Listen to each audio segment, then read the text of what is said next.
close till I get up. Time is barely on our side. I don't wanna waste what's left. The storms we chase are leading us, and love is all we'll ever trust. Yeah, no, I don't wanna waste what's left. And on we'll go, through the wastelands, through the highways, till my shadow turns to sun rays. And on we'll go, through the wastelands, through the highways, and on we'll go.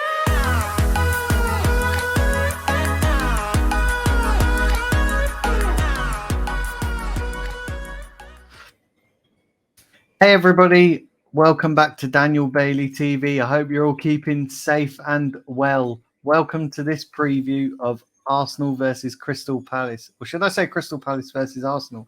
Because it is at Selhurst Park, not at the Emirates. Before I get into the preview, I just want to remind you all to smash the like button and hit the subscribe button and do all that good stuff. Really appreciate it. It does help the channel grow. So yeah, listen, we're getting down to the business end of the season now, aren't we? 10 games to go, 10 cup finals. Can Arsenal make the top four? We're currently sitting in the top four with 4 points clear of Man United, which is, as the weekend starts, is looking pretty decent. Yeah, I think that these next 10 games are going to be crucial. And I think back to the time when we were in this similar position under Unai Emery, and obviously we let it slip, didn't we? We had a great start. I think they went off during the international break to Dubai, and then they come back, and it all fell apart, didn't it? In that season, we lost the top four, and then obviously we went on and lost the Europa League final. This time we've only got the top four. We haven't got any cup finals to win, but like I said, 10 games, 10 cup finals to go, and we're in a good position. We're in pole position. If we win all our games, then we're in the top four. But listen, it's not going to be easy. There's going to be a lot of bumps in the road. You know, we've got to play Man United, Chelsea, and Spurs all in that run of 10 games. But Crystal Palace on Monday, that's not going to be an easy game. Not going to be an easy game at all at Selhurst Park. They always have a good atmosphere there at Crystal Palace. So it's going to be tough. But can we get the 3 points?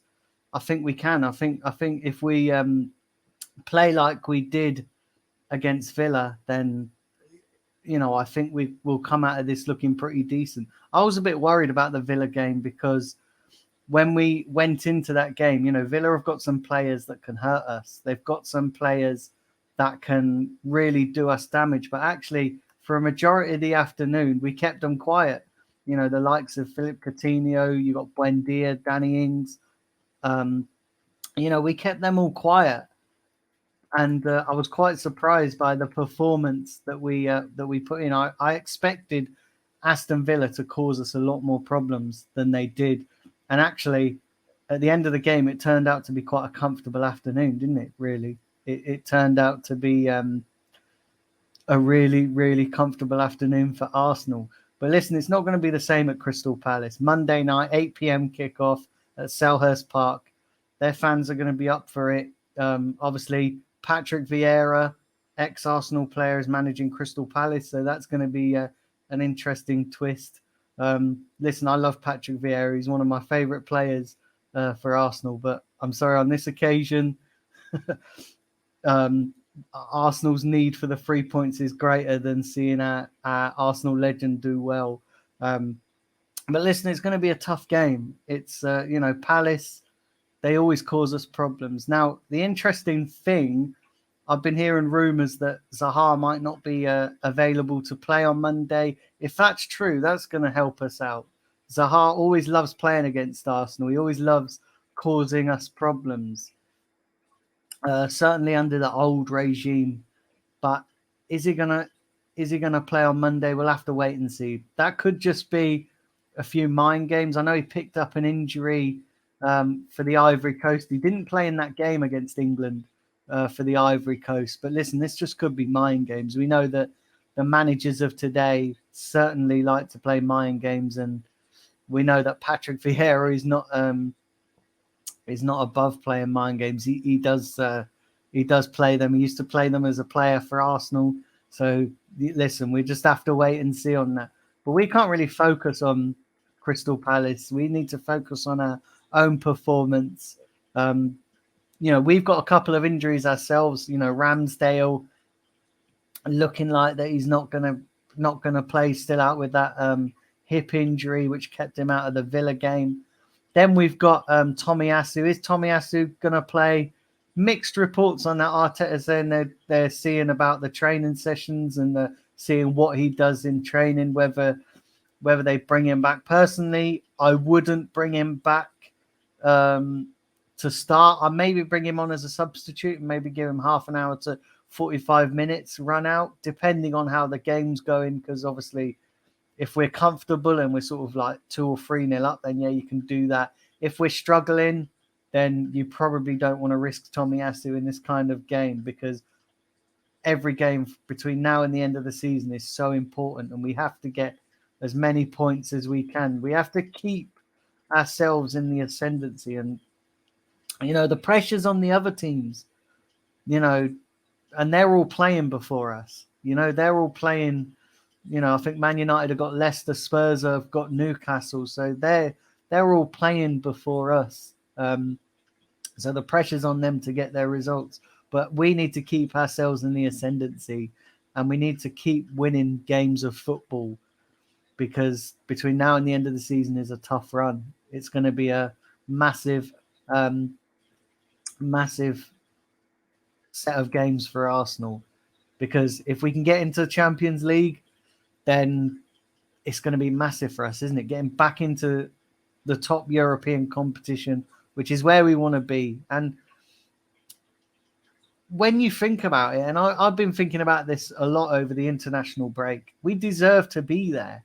We deserve to be in the top 4, especially when you factor in how well we've done this season. Yes, we've lost to the likes of Liverpool, Man City, Chelsea, Man United. Maybe not. Maybe the Man United game was probably the most disappointing out of all them defeats that I've just spoken about. But when you look at it, we've actually performed better than anticipated. At the start of the season, I anticipated top 6 would probably be a minimum, top 6, top 5, but to be in the top 4 and to beat the teams that, yes, I know a lot of you are going to say, well, we're beating teams that we are supposed to be beating, but there's no easy game in the Premier League. All these little teams are getting bigger as well. All these little teams are getting better. So to do that, and to be in with a shout of top 4, to be 4 points clear as well. And I know that might change come Monday night, because, like I said, Man United, Spurs, they're all playing before us. So that might not be as it stands on Monday night, but as at the time of recording this video, we are currently 4 points clear. So when you look at how well we've done this season, we deserve to be in the top 4, and I think we deserve to win it as well, to finish the season in the top 4. Sorry, should I say? I think we deserve to finish the season in the top 4, because we have massively improved on the last 2 seasons. I know a lot of you might disagree with that, but listen, the table doesn't lie. And yes, you can look at, well, Man United have underperformed. You look at West Ham are starting to slip away now. You look at Spurs have obviously underperformed. But you know what? You can't really worry about those other teams. You can only worry about your own team's performance. And actually, genuinely, yes, we've had a few opportunities that we've let slip this season, but genuinely, on the whole, we've actually capitalized on other teams' mistakes. So if the teams behind us, below us, make mistakes, the likes of Man United, the likes of Tottenham, if they make mistakes, then we've got to keep capitalizing on that, because we need to finish the season and we need to finish in that top 4. And there's no excuses now, no excuses whatsoever. So it's going to be interesting as well, because I've always said for the last 2, 3, 4 seasons that when Arsenal play under pressure, we always fall apart, don't we? Whenever we played under pressure, even under Unai Emery, when we were sort of 1 point off top 4 and we had it in our hands, we sort of cracked under pressure, didn't we? We sort of bottled it. I remember that home game, that 1-1 draw at Brighton, where we should have got 3 points and we just kind of bottled it.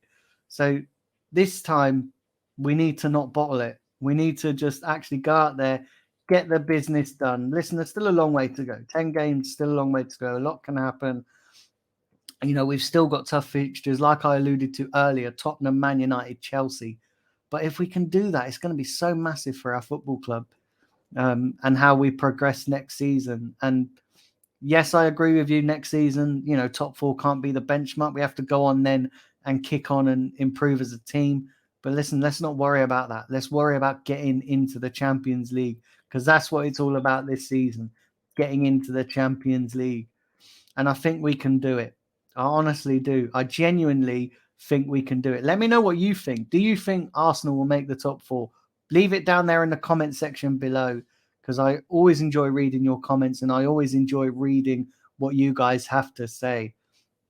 I'm going to quickly go through my starting 11 for tomorrow, because for Monday, because there's going to be some changes. So obviously Bert Leno's the obvious choice to come in for Aaron Ramsdale. I think it's a bit unfortunate that Aaron Ramsdale's picked up that injury. Actually, I look at it like this as well. I look at it that Aaron Ramsdale, probably now is the right time to take him out the team, if I'm being brutally honest, because yes, it's been enforced due to injury, but I think that before he picked up that injury, he was starting to, you could see little mistakes creeping into his performance. And that comes from complacency, because it comes from the fact that he's always being picked. He's always number 1, and rightly so, because for the majority of this season, his performances have been brilliant. But lately, he's just starting to make a few more mistakes. So actually, the enforced injury with his hip injury has actually come at the right time, because I feel a little spell outside the team for Ramsdale will make him not too comfortable. We don't want these players to get too comfortable, and we don't want these players to get too complacent. And I think a little bit of complacency was starting to creep into Ramsdale's game. So for me, obviously Bert Leno's coming in, and it's his chance now to sort of step up and try and take that top spot from Ramsdale. Listen, Ramsdale's probably going to, Leno's probably going to be gone at the end of the season. So, it's his chance to get some game time as well. So it's going to be interesting to see. But yeah, I'm not too worried about Bert Leno coming in for Ramsdale. Backline, pretty straightforward. Cedric, Gabriel, White, and Tierney. I can't see any changes here. Like I said, I wouldn't bring Tomiyasu in from the start. I'd probably bring him in maybe as a substitute for 30 to 45 minutes. But depending on how the game's going, I wouldn't risk him. I'd give him another couple of days off. Maybe bring him back in for that Brighton game. Give him a chance to get some more fitness, and give him a chance to sort of let that injury sort of heal a bit longer. Remember, we actually brought him in for that Liverpool game and it backfired. And since then, he's not really played a game for us. So, yeah, I'd probably not risk him. Cedric's been doing a decent enough job there. So, yeah, I would stick with Cedric. And then, obviously, the rest of the back line picks itself. Gabriel, White, and Tierney. I wouldn't really change any of that. I wouldn't really mess around with that too much. Midfield, I would go with Granit Xhaka and Thomas Partey. Pretty straightforward again. Then I would probably go with Martin Odegaard. He's been brilliant, absolutely brilliant the last couple of months for Arsenal. So I wouldn't really change that. And then the front three, our Fab Three, well, for this season anyway, Martinelli, Lacazette, and Bukayo Saka. Martinelli was actually out of the Villa game, wasn't he? He was actually out. So be interesting to see whether he does come back in. But that's what I would go with. Martinelli, Lacazette, and Bukayo Saka.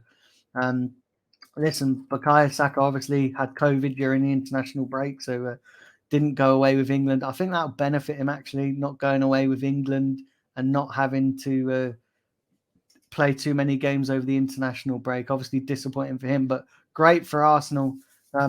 So yeah, that is my starting 11. Let me know what your starting 11 would be down in the comment section as well, because I enjoy reading your lineup predictions too. That's it for today, guys. I will be back with the review. I'll be dropping the review probably Tuesday morning after the game, because the game is, like I said, Monday night at 8 p.m. I'm not, unfortunately, going to the game because it's an absolute nightmare to get to, and 8 o'clock Monday night is a pain in the arse. It is. Those kickoff times are an absolute pain in the arse. But listen, all enjoy the game, all enjoy the rest of your weekend, and hopefully we can pick up 3 points, and hopefully we can march on to our ultimate goal at the end of the season, which is reaching that top 4. And next season, bring Champions League football back to the Emirates. That's it, guys. All take care and come on.